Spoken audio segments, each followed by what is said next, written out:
တသက်လုံးစိတ်ချမ်းသာခြင်းနဲ့ဆိုရင်အခုပြောမယ့်အချက်၃ချက်ကိုလိုက်နာကြည့်ပါနံပါတ်၁ချက်ဘသူကိုမှအရန်ကြီးအယုံမလွယ်ပါနဲ့အယုံမလွန်ပါနဲ့အယုံလွယ်တာလွန်လွန်းသွားပြီဆိုတဲ့အခါကျရင်နောက်တစ်ချိန်မှာနောင်တတွေနဲ့မျက်ရည်တွေနဲ့တောက်တခေါက်ခေါက်တဲ့ဘဝကိုဖြတ်တန်းရတတ်တယ်ဒါကြောင့်ဘသူကိုမှအယုံမလွယ်ပါနဲ့အခုကြည့်နေတဲ့လူကလည်းအယုံလွယ်ခဲ့ပြီလို့အလိန်ခံခဲ့ရပြီးပြီမို့လားနောက်တစ်ခုကဘသူအပေါ်ကိုမှစေရနာတွေကိုလွန်လွန်ကျွံကျွံကြီးမထားပါနဲ့စေရနာမပိုလွန်းပါနဲ့တရားလိုရင်တဏှာကြုံဖြစ်တတ်တယ်ဆိုတာကြားဘူးတယ်မို့လား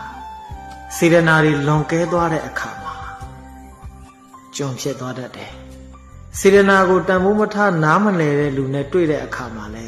ကိုယ်စေရနာကိုအထင်လွဲပြီးတော့မှစေရနာကနေဝေဒနာဖြစ်သွားတတ်ပြန်တယ်စေရနာတွေကဝေဒနာအဖြစ်ကိုပြောင်းသွားတဲ့အခါမှာကိုယ့်အတွက်လည်းမကောင်းဘူးသူ့အတွက်လည်းမကောင်းဘူးနှုတ်နှစ်ဖက်စလုံးကပူပန်ဆင်းရဲရတတ်တယ်ဒါကြောင့်စေရနာကိုတင်တင်လျောက်ပတ်စွာထားဖို့ကအဓိကကြပါတယ်နံပါတ်3ချက်ဘသူကိုမှကိုလိုပဲလို့မထင်လိုက်